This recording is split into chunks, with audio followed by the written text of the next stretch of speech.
It is time to leave your worries outside and join me, Dan O'Malley, Trey Trenholm, and Raj Sharma right here in the Treehouse. In case you have not joined, please do so. Our Patreon, it is known as Treehouse Plus. Treehouse Plus. Go to patreon.com/treehouseonair. Patreon.com/treehouseonair. Get signed up for that, and you get bonus content. First of all, the bonus content is uncensored, and that bonus content is one bonus episode per week. And what we just discussed in the Treehouse Plus program was about the controversy inside my marriage. Scandal, if you will. It's truly scandal. Yes, thank you, Raj. It is truly bone-chilling, earth-shattering, disgusting. Something possibly a black light could make worse. These are all reasons to join the Treehouse Plus program. Patreon.com/treehouseonair. And speaking of funny things, I want to mention our sponsors, the Dallas Comedy Club, the website dallas-comedyclub.com. dallas-comedyclub.com. Entertainment. You got comedy 5 nights a week. Headliners Friday and Saturday. People that are friends of the show do shows there. Tone Bell, our very own Raj Sharma, Aaron Aryanpur. So for info on the shows available this week at the Dallas Comedy Club in Deep Ellum, go to dallas-comedyclub.com. There's controversy that has brewed in North Texas. I am specifically discussing the Sherman Independent School District. Okay. It is never good. In my experience, it is never good for a Texas school district to make national news. I don't think a Texas school district has ever made national news for something good. Maybe when they do those solar-powered race things at Texas Motor Speedway, but I'm not even sure if that makes national news. Local news, yes. It's where the kids have like an engineering program and they go and make like these solar cars and they see how many times they can go around the track at TMS. I've never heard of that. Okay, so then that's definitely not national stuff. But then again, you went to Mesquite schools, Raj. That is true. I think that was reserved for like the South Lake kids. Yeah, for sure. Yeah, like now South Lake has made national news, but it definitely was not for the engineering students. Mesquite just discovered fire, so that's just figured that out. And when you said it was a national scandal or something happened with the national, I just saw the first thing I think of when you say that in North Texas. I was like, did Randy Travis show up naked and drunk in a church again? Like, what happened? So you know what though? If he did right now, he has the excuse on his side. Yeah. When you have a stroke of that magnitude, you can do anything you want because they go, well, it's no, you first really of all, can't. he's Randy Travis and he's had a stroke. No.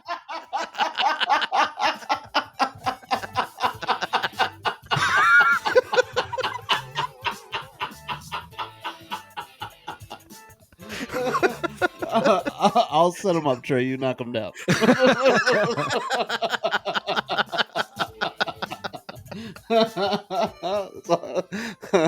Say it again, Trey. No, you really can't.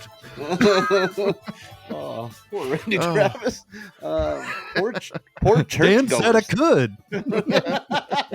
We're gonna see him on the news tomorrow. It's like, O'Malley said I could do it. Right. Treehouse podcast said I could get away with anything I want because I had a massive stroke. Ignorance is not a defense of breaking the law. I've learned that from our rock and roll attorney, Everett Newton.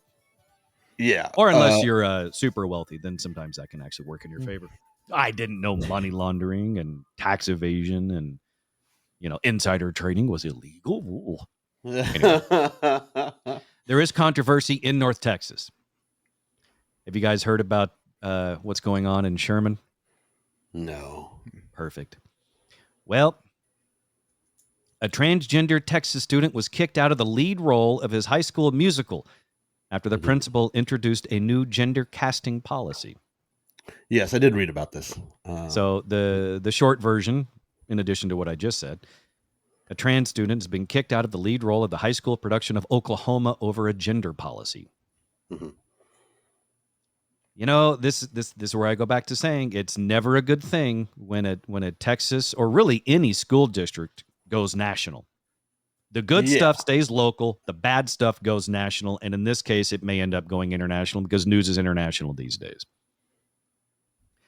But Max Hightower, a senior at Sherman High School, learned just last month that he landed the starring male role in the school's production of Oklahoma. But the 17-year-old's excitement did not last long. Max's father, Philip, says to NBC5, "I'm not an activist. I'm not highly political. I have both liberal and conservative beliefs. I'm just a dad that wants to fight for his kid." 2 weeks after Max was cast, his family was notified by the school's principal of a new policy about casting by gender, and Hightower, as well as other students, lost their roles in the production. Philip, the dad, said, and he said, "We're instituting a new policy where only males can play males and only females can play females."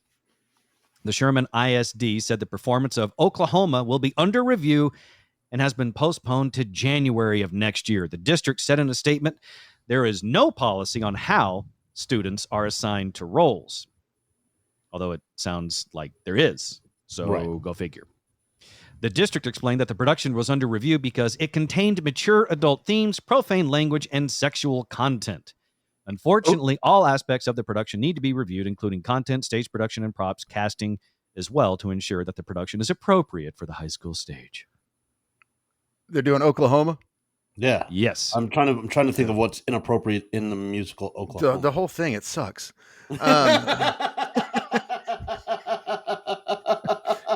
That's not right, Trey. Remember the last episode. It's not necessarily that something sucks. It's just not your cup of tea. Just because it's your homeland. Just because it's your homeland. Let's not. No, don't Oklahoma. You dare. Don't you dare. Don't you dare force that on me, Trey. I can't help where I was born. I can help where I live, and I have clearly rectified that. Yeah, but you also Tulsa? can't. St. Thomas. Sorry, St. John now, Trey. Not Tulsa. When my mom took me, when my parents divorced when I was 9 and we moved from northeastern Oklahoma to Dallas, at first I was very upset. And after a few years, I was still upset because I missed my dad. But then I realized this is way better. Texas was way better than Oklahoma. Oklahoma, especially the part where I lived for a short period of time. The fact that someone made a musical out of the state is probably the most shocking thing. But, it's been almost 100 years since the play that the musical was inspired by came out. Yeah. I mean, I thought the first production of Oklahoma was like musically was in the 50s. I mean, it's for film. Yes, it won an Oscar in 1955 for the first movie adaptation of the musical Oklahoma. And because of this story, I now know more about the musical production of Oklahoma than I ever wanted to know. But here we are. I learned it. Now I'm going to force it upon you guys. Well, we're not really worried about that, Dan. In about an hour, you'll forget it all. So it's all good. But while I remember it, I'm going to make you hear it. Yeah. So it was based on a play that came out in 1931, and Oklahoma is set in pre-statehood Claremore, Oklahoma, and it's set in 1906, and then it eventually became a stage production in the 40s, and then a movie in the 50s, which it won an Oscar, and countless stuff since then, to where either you love it or, as Trey says, it sucks because it's about Oklahoma. I guarantee you, had it been a musical about the Texas Longhorns, Trey would be marching up and down Main Street singing his praises. Oklahoma, it you could call it Texas and it still would suck. It's just a crappy musical. I mean, and I am someone, I grew up, my grandmother loved the Dallas summer musicals. I grew up, I saw some great, got to see Yul Brynner, got Carol Channing. Anyway, wow. Oklahoma is just a awful musical. I mean, it just sucks. It's old and it sucks. What is your favorite musical, Trey? Favorite musical. Rent was good. That's good. Based on that answer right King there. and I. based singing on that, Molly based Brown. on the answer of rent, I'm expecting the principal of this Sherman school to come pluck you out of the treehouse and say, you're not allowed to be in here because of the stage production you just mentioned. Having grown Yeah. up not too far away from Sherman, that would not surprise me. I'm Yeah. and it honestly, it doesn't surprise me that they're saying they need to review Oklahoma because it's racy and profane. Yeah, that's what I I was. mean, That's what I'm. Sherman that's is right next to Oklahoma.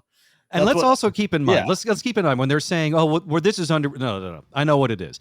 Right. The school district is covering its ass. I have no doubts Sure. about that. The principal came in and said, we're not having trans kids playing opposite roles and further confirming these, gender roles out of the norm, blah, blah, blah stuff.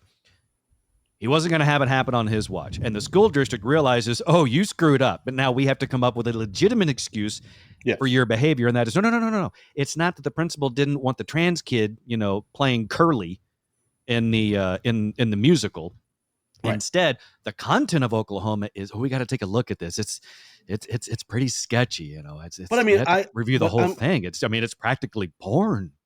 I will agree with Trey. That's it for Sherman. That would be a really racy musical. Like it's. I mean, it is what it is. Like they just need to. What they should have done, in my opinion, is ask the other actors if they're okay with that person, that the trans person playing in that role, and if they're not comfortable, then you cast somebody that is, or vice versa. And maybe so you you go don't just that make a route, plot. but You don't- there are so many problems with this particular story. Not the least of which is when everyone's worried about this, trans kids this, trans kids that, trans people in general, they're coming for your kids type of stuff. Oh yeah. That type of hysteria has now gotten to the point where you can't have a high school student play the role of an opposite gender in a school production, while keeping in mind it is extremely commonplace for women to play Peter Pan in musicals. Yes. It doesn't mean that you're endorsing the gay lifestyle or that you're now flying and wrapping yourself in a rainbow flag. Sometimes it might be just as simple as, we only had so many kids audition for this Right. production. And because of that, some of you are going to have to cross-dress. But you know what? It's called acting. Yeah, but that happens in all boys schools is when Yeah. they'll have a male playing a female lead. So And keep in mind, it used to be back in the day, women weren't even allowed on stage. It was all male performers. or as they called it, the good old days. I just I'm kidding. I'm kidding. I don't understand. And and the trans issue is one of the more complex issues. And I understand that there are legitimate concerns when it comes to athletics. I do understand that. Yes. Yeah. Why you muddy the water? It's a musical. Let the most talented person, Yes. that Correct. And that right there, Trey, you hit the nail on the head, because that was the other angle of this story that bothers the hell out of me, which is the hypocrisy with some of these outrage things.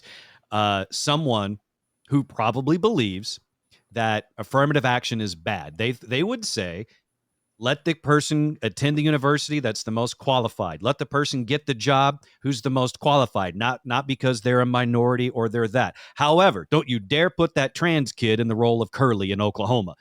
That level of hypocrisy to me is Yes. mind-blowing. You can believe everything you want to believe, and I don't take beliefs away from anybody. You're allowed to believe what you believe. But let's not do so in the face of common sense, Yeah. Yeah. Let and the all you're kid play doing- a part. Yes, but and then what happens here now, and what people don't understand with this day and age and social media and visibility and things like that. Now you've put this kid out there, so now he's going to get support from on one side of the issue, and then all the hate and grief from the other side, and it's just going to compound and just land on this kid's head, and it's so And ultimately, unnecessary. that's why that right there is the reason why the principal screwed up. I don't care what your beliefs are on trans rights or anti-trans rights. At the end of the day, this is a major, not only PR issue, but possibly a constitutional issue that this principal has ripped the lid off of, because you got to have more common sense. You have to have more awareness. Thinking before you act is something schools typically teach students. So it's really unfortunate when the administrators and the teachers don't use it themselves, because common sense for this principal would have said, if I do this, Yeah. XYZ will follow. Consequence, actions have consequences. And now it's a world of muck for Sherman ISD. And I can assure you that some part of this administrator's thought process was, we're in Sherman. No one's gonna, who's gonna gives a rat's ass what goes on up here. Not realize, which even 20 years ago would be a legitimate thing, because only the Sherman Denison News really is ever going to cover Sherman Denison. And but now with social media, internet, and the next to Gaza, probably the most controversial issue we face today, you're going to get some attention, and it's unwanted. And not only that, but now you're promoting Oklahoma. And that's the worst damn part about it. Thank you for understanding this, and thank you for being here for my TED Talk.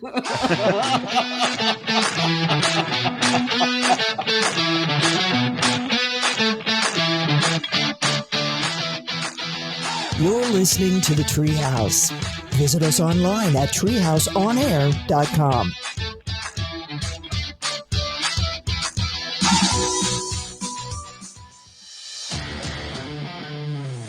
You're in the Treehouse. Visit us online at treehouseonair.com. This segment of the Treehouse is brought to you by Cook DFW Roofing and Restoration. For your free roof inspection, call Daniel Cook at 833-COOK-DFW. That's 833-COOK-DFW. The website, cookdfw.com. Trey, you were telling me before we got started today, you said you're having a bit of a back issue. Man, I can relate to that. What's going on? Oh, yeah. My sciatica is just kicking it. It's Raj, have you ever had back problems? No. Okay. I'm glad you haven't, because one, I'm glad you haven't. And two, I know typically when someone hears someone like Trey or myself, because I too have had a sciatica issue, Trey, when someone like us says, my sciatica's acting up, I think a lot of people see that and kind of dismiss it like, okay. But when you know, and you've experienced it, then your empathy and sympathy goes through the roof. Yeah, I kind of got lucky. I feel for you. I got kind of lucky early on in that sense. It was years ago. I think it was 1994. I was speaking of Oklahoma, I wasn't doing a musical, but I was in theater at Richland Junior College. That'll give you sciatica, though. And they were replacing the velvet curtains, and they bundled them up, and I didn't realize just how heavy they were, because they were the full length theater curtains. Oh, those were super heavy. Those are, yeah. And I remember they're like, hey, we got to. I was they called it a production assistant, but I was just basically making $4 an hour, $4.25 an hour, and I thought I was a millionaire, just working 20 hours a week at the junior college. So I just went over and I saw like two guys. They were a little bit smaller, but they were two people picking these curtains up. And I was like, I got this. And I bent over and just not from the legs, just straight with my back, and locked it up pretty bad. And so I started doing chiropractic then. And then I had an incident in college where the tailbone is where your coccyx. I was running, and I is on grass and didn't realize there was a pothole. So I went straight leg into a pothole. And then my coccyx shifted. So I had to go back to chiropractic. And after that, like I still do it like once a month or once every 2 months, I'll go in and see a chiropractor and get adjusted. Trey, have you ever had your coccyx adjusted? I've had adjustments. I don't know if they've really focused on my coccyx or not. Don't do it in Sherman. No. That. You will you will be flogged for that in Sherman. Yeah. You're a witch. Having worked in a chiropractic clinic for a few years in my younger life, I've had my coccyx adjusted. I've also had my pubic bone adjusted. That was a surprise. Didn't know it could adjust. I didn't either, and then I found out. Yeah. So Trey, your sciatica, what brought it on? I have no idea. I woke up yesterday and it's one of those that the minute I tried, set up from bed, it just all of a sudden, there's just a burning sensation that starts in your ass and it just goes down your leg. Usually it's my right leg. Today's the left leg. I just call that Friday night. The difference is, Raj, you're happy about it. Trey was really upset. Some people call that prison. No, one person probably does. I laugh because I hurt. That's what. Yeah, so it's just is it a night terror thing, or is it like this is an issue you've had forever? It's a heredity. Both my parents had bad backs and fusions, and between that, football, and like my neck, I will have to have either a fusion or disc replacement, and that's from football and headbutting things. Sorry. Let's back up for a second. I get the football. I understand that. You just randomly headbutt things? Yeah. Define things. Well, I've in more than a couple occasions been in fights where I've headbutted people. We had a bit in the studio way back in the day where we had a frying pan in there that I would hit myself in the head with. You would hit yourself in the head with a frying pan. Uh-huh. We all did, Raj. Don't act like you wouldn't have had you been there. Yeah, I would not have. I just did it with greater gusto. Yeah, and, Kurt really was the most prolific headpan smasher which of the show. Led to my, the orthopedic looking at my X-rays, going, "Wow, you must have been in a really bad car wreck." I'm like, "No, just on a really stupid radio show." Yeah, that's a really. your neck is shows it. Looks like what would happen if you were in a high impact collision. The way it, and it's like, just a lot of low impact. Or I had a similar experience at a chiropractor, and they looked at my X-ray and they said, "Man, what have you been carrying?" Jesus. Wow. Turns out it was a radio show. For about 5 years. Yeah, it was heavy. Yeah. And that weight got a lot bigger. It increased over time. That is for sure. This is solving so many mysteries for me. Like why Dan's so forgetful. You've left out the fact that you would smash yourself in the head with a frying pan. Yeah, so when I went to that neurologist on the referral appointment, did you leave that out? Before the heavy battery of tests, I did not mention the multiple hits to the head with the frying pan. I mainly focused on traditional head injuries, football, the occasional baseball thing. There was a couple of times as a kid I just run into things head first, normal stuff. But I absolutely purposely left off. There was for about 6 or 7 months there, it was almost a daily thing. We'd hit ourselves in the forehead with frying pans. Like, right. Like, were you the kid with the big pencil? Like were you the kid that had the big jumbo pencil that you had to write with? Because you said as a kid running head first into things.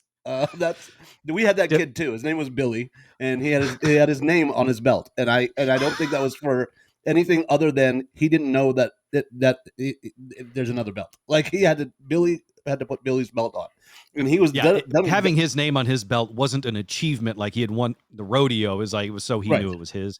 Yeah. So how big was your school pencil?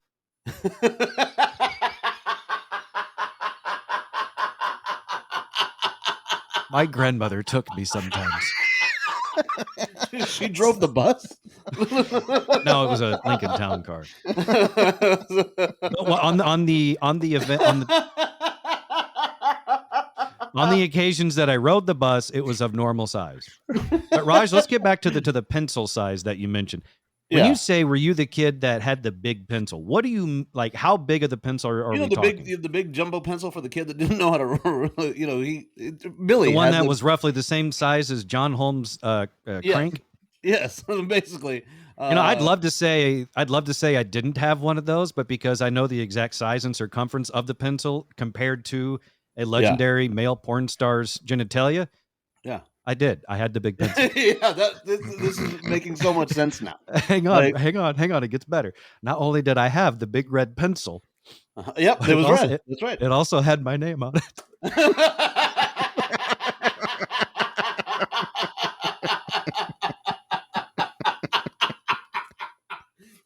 as if by chance there'd be some other kid in the class that also had a pencil of unusual size to get them crossed up. My parents made sure to put Danny on mine. This makes so much sense now. So when you listen to this, go back and listen to the Plus episode, and all of this will make sense. This is why you're that you were that. They knew that when you were a kid. Like they knew this. They knew how this was going to turn out. Like, or perhaps Raj, perhaps my parents were thinking it is possible that a coven of vampires may descend upon the kindergarten, and it's going to be our little Danny that's going to defend the classroom with his big pencil with his name on it. Not only is it used for solving arithmetic and writing your name and learning cursive, but it's also really good at murdering the cursed, the damned, the vampires. It's like Maybe. Did they ever send a note home like, "Hey, everybody else in class has a pencil. Why does Dan have a steak?" Now keep in mind, is it Dan or Danny? What are we talking about right now? Like, Billy. Now keep in mind, where I went to kindergarten was Oklahoma, so going to school and having a Bible and a crucifix in your backpack was going to be pretty run of the mill. And a 22. Because sometimes you got to shoot your lunch. Not today, Satan. Not today. You're listening to the Treehouse. Visit us online at treehouseonair.com. Yeah, when it came time to, make trades at lunch, no one wanted my squirrel meat sandwich. You're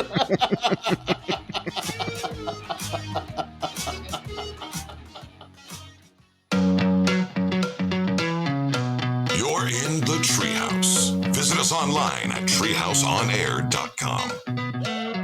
This segment of the Treehouse, I hope, is proudly brought to you by our friends at Brooks Plumbing. Brooks Plumbing for any and all of your North Texas plumbing needs. Call 214-368-3838 and get a hold of the outstanding professionals and friendly service at Brooks Plumbing. 214-368-3838, the website brooksplumbingtexas.com. I'm going to have this final segment of episode 61 of the Treehouse Podcast be a choose your own adventure, Trey and Raj. Would you rather hear about the misuse of sex dolls or crazy otter attack? Oh man, that is a difficult. I understand. Crazy otter attack? Yes. Or misuse of sex dolls? Yeah. Choose wisely, because we're only going to do one. Granted, we'll do the other one on the next podcast, but still. But for now, I'm going to go otter attack. Otter attack, Trey. I'm with Raj. I want to go about crazy otters. Yeah. All right, crazy otters it is. I have to pull up my phone here because there's audio that goes along with this story. All right. A state trooper in Montana was recently awarded the Medal of Valor after rescuing a woman who was being attacked by otters. Yes, I love this story already. This is going to be good. And it's Montana, so yeah. Yeah. Here is the trooper who was awarded the Medal of Valor after rescuing a woman who was attacked by otters, describing the events that ensued. Oh my God. Honestly, I'd never even heard of anybody getting attacked by an otter before, so being familiar with the area, I knew how remote it was. And so I thought, well, I could at least go and help get them loaded in the ambulance. Once we got up to her, she was basically covered head to toe in blood. And then once Life Flight landed, they immediately got out and started giving her care. And for me, it was just more of feeling empathetic with the woman and wanting to get her the help that she needed. And she was in a situation that nobody ever expected for her to be in, let alone herself. You never, when you're wandering Montana, you never stop and think that it could be your day to be attacked by marauding otters. All right. That's the name of our band. All right, hang on. Even if you left it out that you didn't say where this was from, not because Montana is kind of a dead giveaway. Mm-hmm. Yeah. But is there any question in anyone's mind that this is a white lady? Because you know exactly how.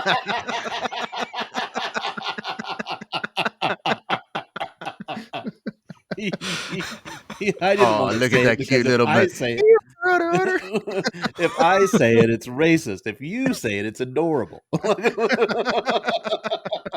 Look, Yes, Raj, it's a white Trey lady. and I are white. We don't get these opportunities often. Just let us I know. have this one. I have been to Montana. Trust me, it was a white person. And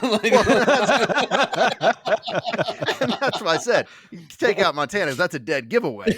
Yeah. It's just- You could put this in Florida. It's still a white lady. Like, it doesn't matter. well, no, yeah, this is.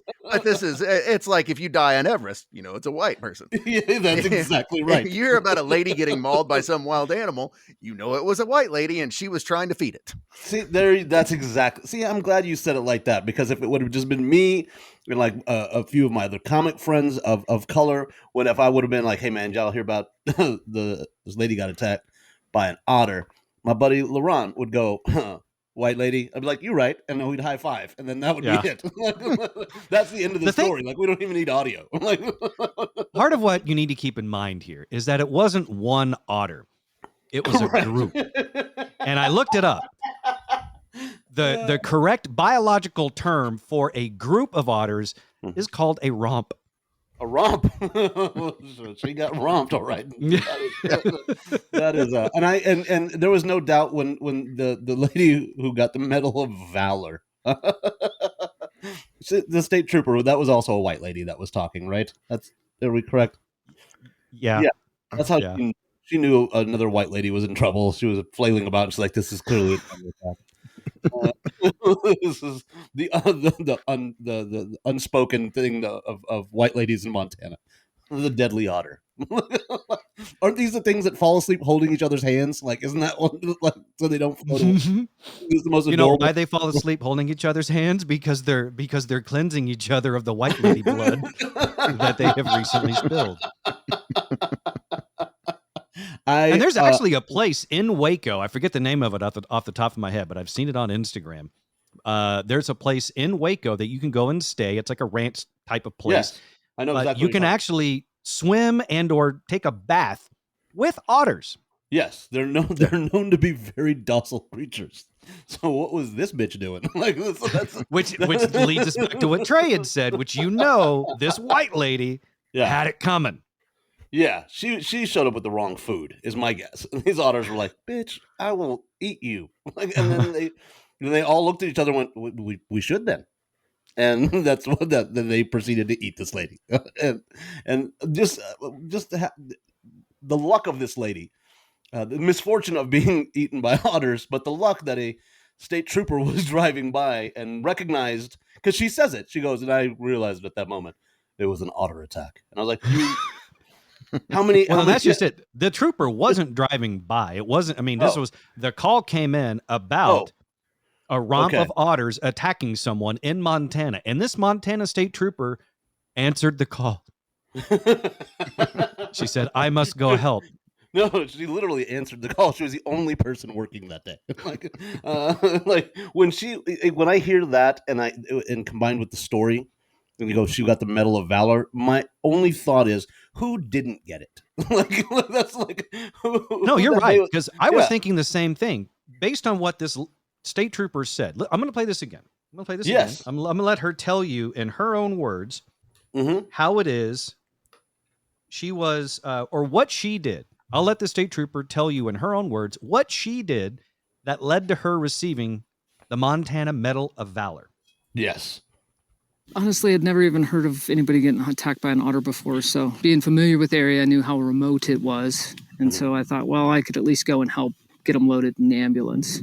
Once we got up to her, she was basically covered head to toe in blood. And then once Life Flight landed, they immediately got out and started giving her care. And for me, it was just more of feeling empathetic with the woman and wanting to get her the help that she needed. And she was in a situation that nobody ever expected for her to be in, let alone herself.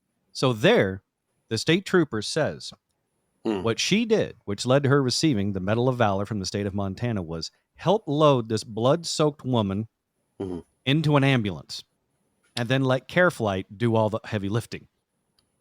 Oh, and she also showed empathy for the lady for being the victim of a romp of otters attacking her.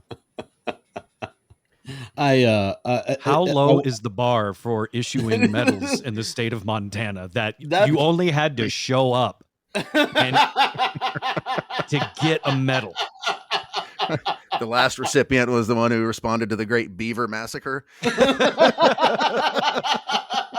And if we're being honest, I really thought that it was just the Dallas Police Department that was having issues with their response times. I want to know who made the call. Like who was watching some lady getting attacked by an otter? Like, oh, it was clearly the lead otter.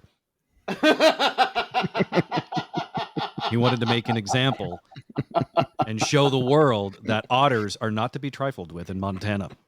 Yeah, I just this is I'm so glad. I don't know what the sex doll story is, but it's not better than this at all because I would never. Oh, it might be. It just might be, but you'll have to tune in to the Friday episode of the Treehouse podcast that will be out later this week on hint hint Friday. But I also think it's possible. I also think it's possible that maybe these otters have watched one too many seasons of Yellowstone so that they don't want outsiders coming into their land and doing whatever the hell it is that they want to do, and they decide they're going to take action and do what they need to do as a family of otters to protect their otter ranch. Yeah, I like it. It was like the what was those the not muskrat. What was the thing that was on Discovery for the longest time? Meerkat. Meerkats. We have to have our own version. Discovery Channel presents the gangs of the animal gangs of Montana, and then the otters have to be like they're the Bloods, and white ladies are they're Crips. Like you don't trounce around through their hood, like you just don't do it. Like, and she's like, I'm gonna feed y'all, and they're like, we're gonna eat you. That's the problem that a lot of people have is they underestimate their opponent. You know, and here's again how my mind works. Like everybody's focusing on this lovely state trooper that won the Medal of Valor, because I guess nobody else. They just had a medal to give away. But there's a lady somewhere in a hospital that's having to explain to every nurse that changes shifts why she's there, and she's gonna be like, "Yep, got effed up by a bunch of otters." And people, but how awkward is it gonna be when it's the day in the hospital where the emotional support animals show up and the nurse is holding an otter? You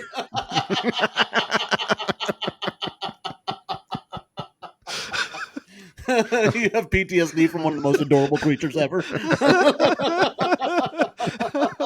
And the new headline is Otter attack victim leaps from hospital window.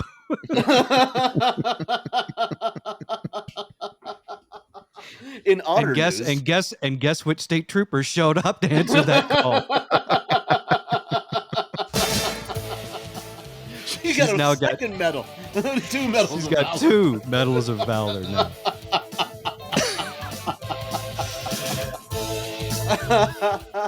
They just give her the same one twice. Yeah, it turns out they only had 1 extra from the trophy place. Don't forget, as we mentioned here, you want to hear about the sex doll stories, then you need to be here for the Friday episode of the Treehouse podcast coming out later this week. Before that, you can enjoy the Treehouse football podcast that will drop on Thursday. We'll see you next time right here in the Treehouse.